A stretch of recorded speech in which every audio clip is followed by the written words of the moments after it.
నమస్తే. Welcome to reflection news. Narendra Modi మన దేశ ప్రధానిగా మనందరికీ తెలిసిందే.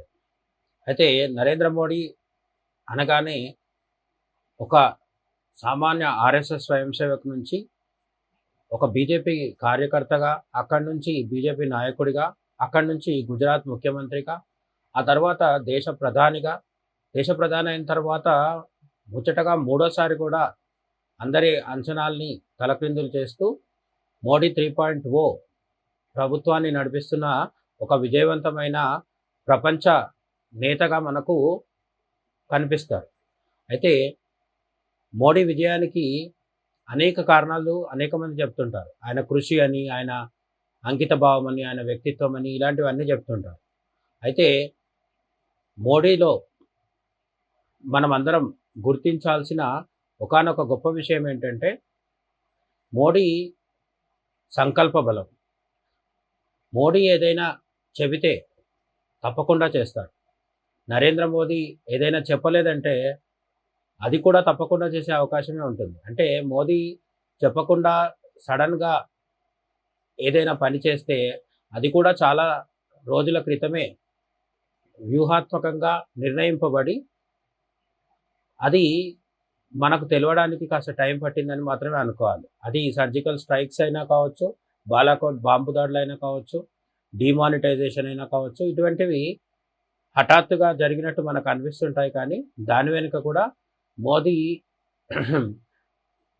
సంకల్ప బలం ఎంతో ఉంటుంది. అంటే దాన్ని ఎన్నో రోజులు, నెలలు లేదా సంవత్సరాల ముందుగా ప్లాన్ చేసుకొని దాన్ని సరైన సమయంలో అమలు చేస్తుంటారు. ఇది మోదీ యొక్క విజయానికి అత్యంత కీలకమైన అంశం. అయితే కొన్ని విషయాలు చెప్పకుండా చేసినప్పటికీ కొన్ని విషయాలు మోదీ చెప్పి మరీ చేస్తుంటారు. అలాంటి ఒక సంఘటన ఇప్పుడు తాజాగా జరిగింది. మనం దాన్ని ఇప్పుడు ప్రస్తావించుకుందాం. ఇప్పుడు నడుస్తున్న సంవత్సరం 2025 అని మనందరికీ తెలిసిందే. కానీ 2011 సంవత్సరంలో నరేంద్ర మోడీ గుజరాత్ ముఖ్యమంత్రి మాత్రమే. అప్పటికి ఆయన ఇంకా దేశ ప్రధాని అవ్వలేదు. దేశ ప్రధాని అవుతారనే చర్చ కూడా ఎక్కడా పెద్దగా వినిపించలేదు కూడా. ఎందుకంటే 2012, 13 ఆ సమయంలో నరేంద్ర మోడీ ప్రధాని అభ్యర్థిగా ముందుకు రాబోతున్నారు, తెర మీదకు రాబోతున్నారని మనం అందరం మాట్లాడుకున్నాం.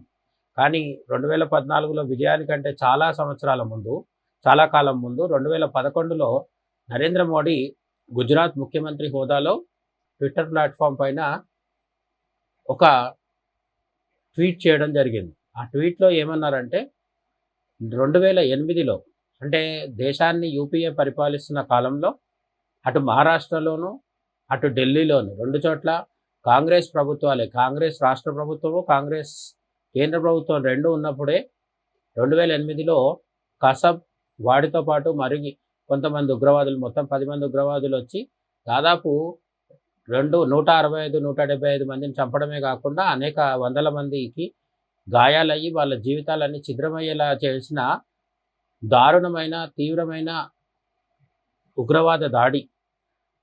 ఏ విధంగా అయితే అమెరికా చరిత్రలో 9/11 అంటామో అట్లా మనము 26/11 అని చెప్పుకునేలాగా నవంబర్ 26న పెద్ద దాడి జరిగింది.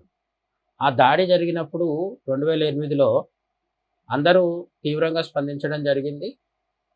అప్పటి యూపీఏ ప్రభుత్వం తన వైఫల్యాన్ని ఎంత దారుణంగా కప్పిపుచ్చుకుందంటే కనీసం పాకిస్తాన్ మీద ఎటువంటి సైనిక చర్య కూడా తీసుకోలేదు.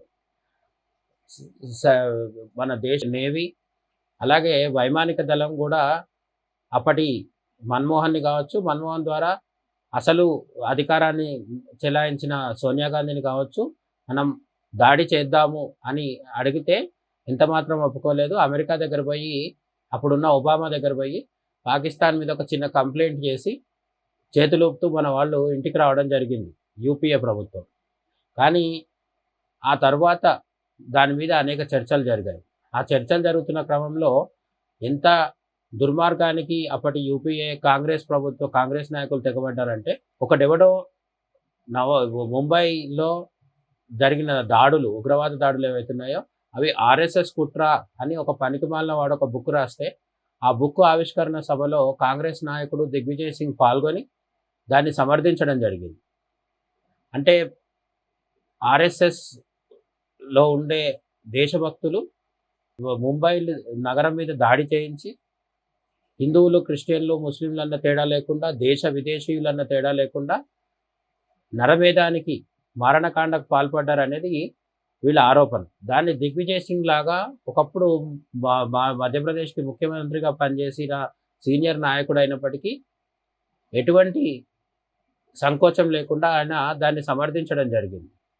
ఈ ఆరోపణలన్నీ తర్వాత చాలా తెలివిగా చిదంబరం కావచ్చు, లేదా అప్పటి కాంగ్రెస్ హోంమంత్రులు కావచ్చు, అందరూ కలిసి షిండే లాంటి వాళ్ళు హిందూ టెర్రరిజం, కాషాయ ఉగ్రవాదం అనే ఒక దుష్ప్రచారాన్ని లేవనెత్తి మాలేగావ్ బ్లాస్ట్ల విషయంలో కావచ్చు, ముంబై దాడుల విషయంలో కావచ్చు, హిందూ ఉగ్రవాదులే కుట్ర చేస్తున్నారు అని చెప్పి కూడా ప్రచారం చేయడం మొదలుపెట్టారు.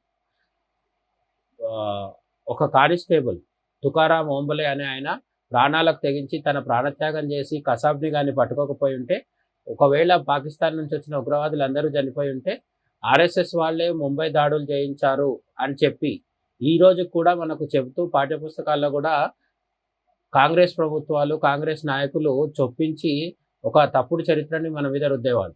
కానీ అదృష్టవశాత్తు కసాబ్ ప్రాణాలతో దొరకడం వల్ల కసాబ్ ద్వారా అసలు సంగతి తెలిసింది, పాకిస్తాన్లో మూలాలు ఉన్నాయని అందరికీ అర్థమైపోయింది. అయితే అదే క్రమంలో పాకిస్తాన్ మూలాలు ఉన్నాయని తెలిసినప్పటికీ కూడా ఎంత వీలైతే అంతగా యూపీఏ ప్రభుత్వం 2014లో మోడీ వచ్చే వరకు కూడా ముంబై దాడుల విషయంలో తాత్సారం చేస్తూ ఎటు తేల్చకుండా కాలయాపన చేయడం, పాకిస్తాన్ని దోషిగా ప్రపంచం ముందు నిలబెట్టడానికి కూడా కాంగ్రెస్ పెద్దగా ప్రయత్నించిన దాఖలాలు లేవు, యూపీఏ కూడా పెద్దగా ప్రయత్నించలేదు. అలా యూపీఏ ప్రయత్నించకుండా నిర్లక్ష్యంగా భారతదేశ సార్వభౌమత్వం మీద జరిగిన దాడిని కూడా పట్టించుకోకుండా నిర్లక్ష్యంగా చేసిన ఆ నిర్లక్ష్య పూరితమైన తప్పిదాల్లో ఒకటి ఏంటంటే తహావూర్ రానా అనే వ్యక్తి. అతను నిజానికి పాకిస్తాన్ సైన్యంతో కలిసి డాక్టర్గా పనిచేసినవాడు. ఆ తర్వాత కెనడాకు వెళ్ళి స్థిరపడి కెనడా పౌరుడిగా మారాడు. అక్కడి నుంచి అమెరికాకు వచ్చి అమెరికాలో ఉన్న హెడ్లీ అనేవాడితో కలిసి, అలాగే పాకిస్తాన్లో ఉన్న లష్కరే తోయిబా కావచ్చు, హఫీజ్ సయీద్ కావచ్చు, వీళ్ళ ఈ సంస్థలు మన ఉగ్రవాద నాయకులతో కలిసి పనిచేస్తూ ఒక వ్యాపారం లాంటిది నడుపుతూ, ఒక ఏజెన్సీ లాంటిది నడుపుతూ, దాన్ని ముంబైలో కూడా ఆఫీస్ పెట్టి, ఆ ముంబైలో పెట్టిన ఆఫీస్ని 26/11 ముంబై దాడులకు మీద దాడులు చేయడానికి ఉగ్రవాదులు కుట్ర పన్నుతున్నప్పుడు తన ఆఫీస్ని వాళ్ళకి ఇచ్చి దాన్ని ఉపయోగించుకునేలాగా కూడా చేశాడు. అంటే ఈ రానా అనేవాడు ముంబై దాడుల విషయంలో అత్యంత కీలకమైన నేరగాడు. వీడు అమెరికా దగ్గర ఉన్నప్పుడు అమెరికా నుంచి ఎక్స్ట్రాడైట్ చేయించాడు. అంటే అమెరికా నుంచి ఇండియాకు తీసుకొచ్చి కోర్టు ముందు బోన్లో నిలబెట్టడానికి న్యాయమూర్తి ముందు అప్పటి యూపీఏ ప్రభుత్వం ఎంతమాత్రం ప్రయత్నించలేదనేది అందరికీ తెలిసిన విషయం. అలా జరుగుతున్నప్పుడే 2011లో నరేంద్ర మోడీ ఒక ట్వీట్ చేయడం జరిగింది. ఈ తవావూర్ రానా అనే వ్యక్తి ఎవరైతే ఉన్నారో, ఈ రానా అనే వ్యక్తిని అమెరికా నుంచి తీసుకురాలేకపోవడం అనేది భారతదేశ దౌత్య రంగానికి సంబంధించిన, విదేశాంగ శాఖకు సంబంధించిన అపజయంగా, భారతదేశానికి అవమానంగా భావిస్తున్నాం మేము. అండ్ ఇది చాలా తప్పు, దీని మీద యూపీఏ కఠినంగా వ్యవహరించాల్సి ఉంటుంది అని చెప్పి నరేంద్ర మోడీ 2011లో ఈ రానా అనేవాడిని ప్రస్తావిస్తూ ట్వీట్ చేయడం జరిగింది.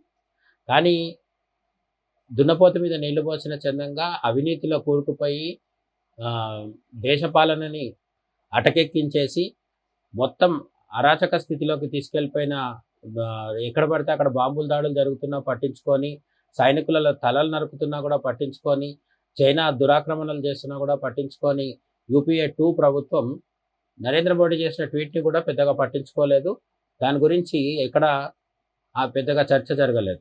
కానీ ఇప్పుడు 2011 తర్వాత 2025లో దాదాపు 1.5 దశాబ్దం తర్వాత ఇప్పుడు ఆ ట్వీట్ గురించి మళ్ళీ ఇంటర్నెట్లో అందరూ మాట్లాడుకుంటున్నారు. ఎందుకంటే 1.5 దశాబ్దం క్రితం నరేంద్ర మోడీ ఈ రానా అనే వాడిని భారతదేశానికి తిరిగి రప్పించాలి అని ఒక ట్వీట్ చేయడం జరిగింది. కానీ మోడీ ఏ మాట కూడా అనవసరంగా మాట్లాడి వదిలేసే నాయకుడు కాదు. ఆ రోజు ఆయన చెప్పింది తీసుకురావాలి అని చెప్పారు. అప్పుడు యూపీఏ ప్రభుత్వం పట్టించుకోలేదు. కానీ ఇంతకాలానికి అమెరికాలో మనకు రాజకీయంగా పరిస్థితులు అనుకూలించడం, ట్రంప్ రావడం, జో బైడెన్ లాంటి భారత వ్యతిరేకమైన అధ్యక్షుడు అక్కడ ఓడిపోవడం, ట్రంప్ తిరిగి రావడం, ట్రంప్ మన అభ్యర్థనని ఒప్పుకొని మన జయశంకర్ విదేశాంగ శాఖ మంత్రి జయశంకర్ చేసిన ప్రయత్నాలు కావచ్చు, అజిత్ దోవల్ చేసిన ప్రయత్నాలు కావచ్చు, మోదీకి ట్రంప్తో ఉన్న స్నేహం వల్ల కావచ్చు, ఇప్పుడు ఈ రానా అనేవాడిని భారతదేశానికి అప్పగించడం జరిగింది. అతన్ని తీసుకొచ్చి మనం న్యాయపరమైన విచారణ చేయడం జరుగుతుంది. త్వరలో అతడికి శిక్ష కూడా పడుతుంది. అయితే దీంట్లో ఉన్న ప్రధానమైన విశేషం ఏంటంటే ఈ రానా అనేవాడు ప్రధానమైన కుట్రదారు. వీడిని ఇప్పుడు తీసుకొచ్చి భారతదేశ చట్టాల ప్రకారం శిక్షించడం ద్వారా మనం ప్రపంచానికి చెప్పగలుగుతున్నది ఏంటంటే పాకిస్తాన్ ఇంతకాలం 26 ముంబై దాడులకు మాకు సంబంధం లేదంటూ కల్లబొల్లి కబుర్లు చెప్పడం జరిగింది.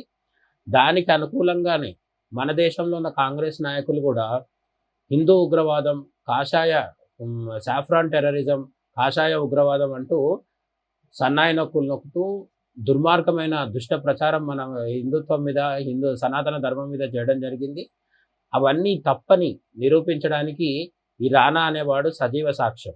వీడు అమెరికాలో ఉన్న కోర్టులను కూడా మొత్తానికి ఎలాగో మేనేజ్ చేసి అక్కడ కూడా తనకు అనుకూలమైన తీర్పు సాధించుకొని కేసు నుంచి బయటపడాలనుకొని గట్టి ప్రయత్నాలే చేశాడు. అయినప్పటికీ మోడీ, జయశంకర్, అజిత్ దోవల్ చేసిన ప్రయత్నాల ముందు వీడి పప్పులేం ఉడకలేదు. 2011లో వాడిని తీసుకురావాలి దేశానికి అన్న తన మాటని మోదీ 2025లో నిలబెట్టుకొని ఇప్పుడు వాడిని న్యాయదేవత ముందుకు తీసుకురావడం జరిగింది. భరతమాత మీద ముంబైలో జరిగిన దాడులకి వాడికి తగిన శిక్ష కూడా త్వరలో పడబోతుంది. మనం ఇక్కడ గుర్తించాల్సింది ఏంటంటే దేశాన్ని నడిపించే నాయకుడు ఒక మాట అంటే ఆ మాట మీద నిలబడి ఉండాలి. అది మనం మోడీ నుంచి గ్రహించవచ్చు. ఆయన 2011లో చేసిన ఒక ట్వీట్ ఇన్ని సంవత్సరాలు అయినా సరే ట్వీట్లో తాను చెప్పిన మాట నిలబెట్టుకోవడానికి 2025 వరకు కూడా దాన్ని గుర్తుంచుకొని కృషి చేసి అమెరికా లాంటి వ్యవస్థ నుంచి కూడా ఒప్పించి, అమెరికా అధ్యక్షుడిని కూడా ఒప్పించి ముంబై దాడులకు కుట్ర చేసిన వాడిని మన దేశం తీసుకురావడం జరిగింది. ఇలాంటి ప్రధాని ఉంటే దేశం అద్భుతంగా ముందుకు సాగుతుంది. 2047 కల్లా మనం ఖచ్చితంగా వికసిత భారత్గా మారుతాం. అభివృద్ధి చెందిన దేశంగా మారాలంటే మళ్ళీ మోదీ లాంటి నాయకుల్నే మనం ఎంచుకోవాల్సి ఉంటుంది. జై హింద్.